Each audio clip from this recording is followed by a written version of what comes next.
বিভিন্ন প্রজাতির লেবু, বিশেষ করে মাল্টা মোসাম্বি, এরা কিন্তু মোটামুটি পরিপক্ক হয়েই গেছে। সব ধরনের লেবু যখন মার্বেলের সাইজ ছিল তখন তাদের দেওয়া হয়েছিল ভারী মিশ্র খাবার। এরপর তাদের দেওয়া হয়েছে তরল খাবার, কীটনাশক এবং ফাঙ্গিসাইড। এখন কিন্তু সময় এসেছে এদের জন্য ভারী মিশ্র খাবার। কেন ভারী মিশ্র খাবার দিতে হবে, কেন এখনও তরল খাবারটি দিতে হবে, কি আছে সেই তরল খাবারে, সেই তরল খাবার দিয়ে দেওয়ার ফলে গাছের কি উপকার হয়েছিল, সবই থাকবে আজকের এই ভিডিওতে। নমস্কার, আমি দেবজ্যোতি, কুচবিহার থেকে। আপনারা দেখছেন রান্তুর ছাদ বাগান। প্রতিদিনের অভ্যাস মতো আজও চলে এসেছি একটি ভিডিও নিয়ে। আর এই ভিডিওতে বলবো কেন খাবারগুলো দিতে হবে এই সময়ে। মাল্টা মোসাম্বি পরিপক্ক হলেও ম্যান্ডারিন প্রজাতির কমলা লেবু এদের কিন্তু আরও কিছুদিন পরিপক্ক হতে সময় লাগবে। তার কারণ এদের ফুল যেমন অনেকটা দেরিতে আসে, তাই তাদের ম্যাচুরেট হতে কিন্তু অনেকটা সময় লাগে। এই সমস্ত লেবুর ম্যাচুরেট হতে সময়ের কিন্তু লাগবে সেই নভেম্বর ডিসেম্বর মাস। আর এ সময় অতিরিক্ত বৃষ্টিপাতের ফলে গাছের লেবু অনেক সময় ফেটে যায়। ফলগুলো যেন ফাটতে না পারে তার জন্য আমাকে দিতে হয়েছিল পটাশিয়াম, বোরন এবং দিতে হয়েছিল আমাকে বায়োভিটা এক্স মানে মাইক্রোনিউট্রিয়েন্ট। সেটাকে আমি কিন্তু চালিয়ে যাচ্ছি 15 দিন অন্তর অন্তরে। তার কারণ হচ্ছে এই সমস্ত ফলগুলো পটাশিয়াম পাওয়ার মাধ্যমে, মানে পটাশিয়ামের জন্য ফলগুলো যেমন খুব তাড়াতাড়ি বাড়বে, রসালো হবে, ফলের আকৃতি ভালো হবে, ঠিক তেমনই গাছের ডালের যে জলের সরবরাহ সেটাকে ঠিক রাখবে। এবং আমি বোরন দিয়েছি যেন ফলগুলো ফেটে যেতে না পারে। এছাড়া দিতে হয়েছে জিঙ্ক, এছাড়া দিতে হয়েছে আমাকে ক্যালসিয়াম। এবং আমি ক্যালসিয়াম প্রতি মাসে কিন্তু একবার করে দিয়ে যাই গাছগুলোতে। তার কারণ হচ্ছে কোষ প্রাচীরকে শক্ত করাটা হচ্ছে ক্যালসিয়ামের প্রধান কাজ। এবং ক্যালসিয়ামের আর একটি উপকার হচ্ছে এই যে সমস্ত লেবুগুলো আপনারা দেখছেন, এই সমস্ত লেবুর যে মিষ্টতা অনেকটা কিন্তু বাড়িয়ে দেবে। আর সেটা জন্য বাড়াতে পারে, তার জন্যই কিন্তু আমাকে ব্যবহার করতে হয় ক্যালসিয়ামের সোর্স হিসাবে ক্যালসিয়াম নাইট্রেট। তবে বেশিরভাগ ক্ষেত্রে আমি ক্যালসিয়াম নাইট্রেটটা ব্যবহার করি, কারণ হচ্ছে লেবু গাছগুলোতে নাইট্রোজেনেরও প্রয়োজন, ক্যালসিয়ামেরও প্রয়োজন। আর স্প্রে করার মাধ্যমে লেবু গাছগুলো খুব তাড়াতাড়ি সেটাকে গ্রহণ করতে পারে। তার কারণ হচ্ছে ক্যালসিয়াম ইমোবাইল, একে পাতায় পৌঁছতে বা ফলে পৌঁছাতে অনেকটা সময় লাগে। যদিও পটাশিয়াম বা বোরনের মাধ্যমে সেটা মাটিতে দিলে বা টবের মিডিয়াতে দিলে বোরন এবং পটাশিয়াম জাতীয় খাবার দেওয়ার ফলে পৌঁছে যেতে পারে, তথাপি সরাসরি পৌঁছে দেওয়ার জন্যই কিন্তু ক্যালসিয়াম নাইট্রেট আমাকে ব্যবহার করতে হয় বা আমি ব্যবহার করি। মাত্র ফলই কিন্তু ফেটেছিল আমার গাছের থেকে বা আমার গাছের মধ্যে। এছাড়া বাদবাকি যে সমস্ত ফলগুলো এখনও কিন্তু আর ফাটতে পারেনি। যেহেতু ম্যান্ডারিন প্রজাতির লেবুর চামড়াটা থাকে অনেক পাতলা, যেটা কিনা ক্ষতি হয় না মোসাম্বি বা মাল্টা বা হচ্ছে অন্যান্য যে প্রজাতির লেবুর ক্ষেত্রে। এই সমস্যাটি দেখা যায় একমাত্র পাতলা চামড়ার বিভিন্ন প্রজাতির কমলার ক্ষেত্রে। আর তার জন্যই এদেরকে এতদিন ধরা, বিশেষ করে কমলা জাতীয় গাছগুলোকে আমি পটাশিয়াম, মাইক্রোনিউট্রিয়েন্ট, বোরন, জিঙ্ক এবং ক্যালসিয়াম বরাবরই ব্যবহার করে যাচ্ছি এবং ব্যবহার করে গিয়েছি।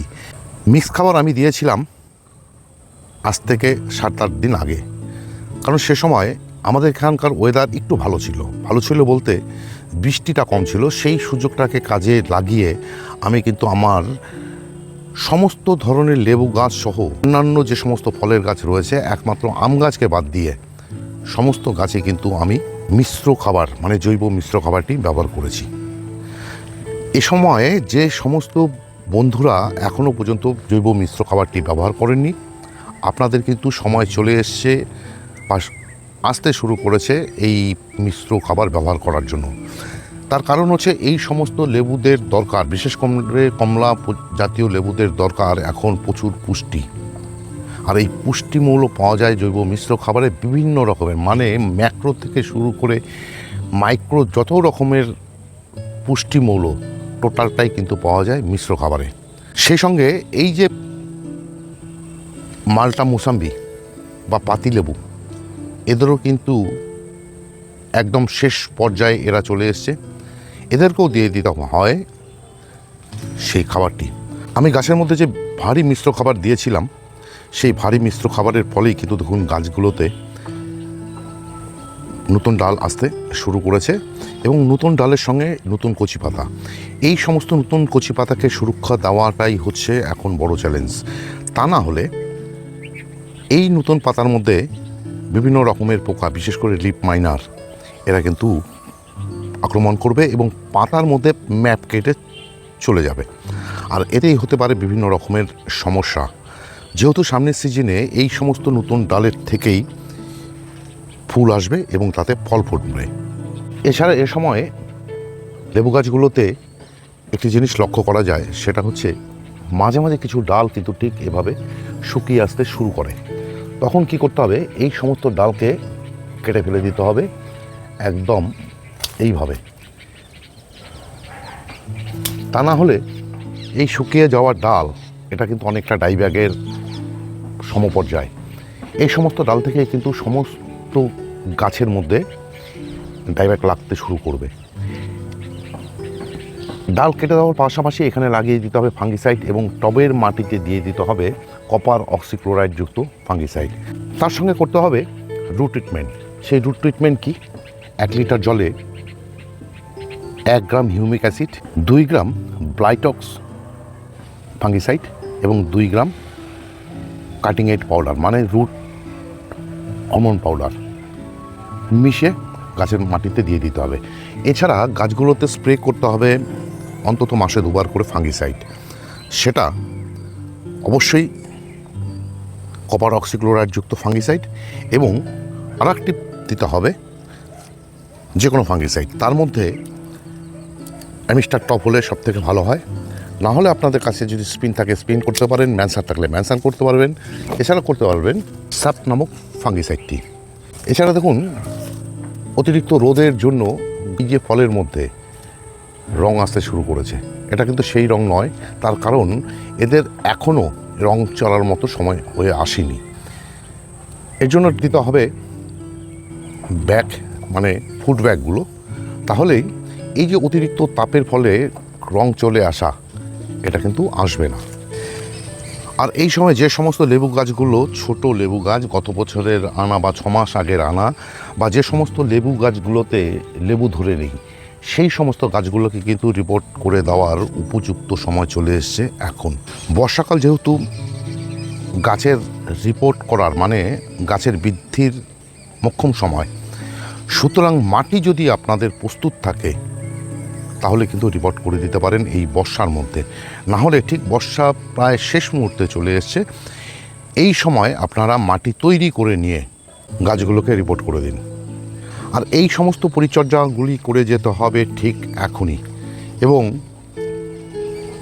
দেখতে হবে গাছের মধ্যে যেন কোনো রকমের পোকামাকড় না লাগতে পারে, ফাঙ্গাস যেন না লাগতে পারে। এই পরিচর্যা করে যেতে হবে এখন থেকে নভেম্বর মাস পর্যন্ত। ডিসেম্বর মাসে গাছগুলোতে চলে আসবে ডরমেন্সি, এবং ডরমেন্সিতে কী পরিচর্যা করতে হয় সেটা নিশ্চয়ই আপনাদের সামনে তুলে ধরব। তারপর গাছগুলোতে চলে আসবে কিন্তু ফুল এবং তাতে ফুলবে ফল।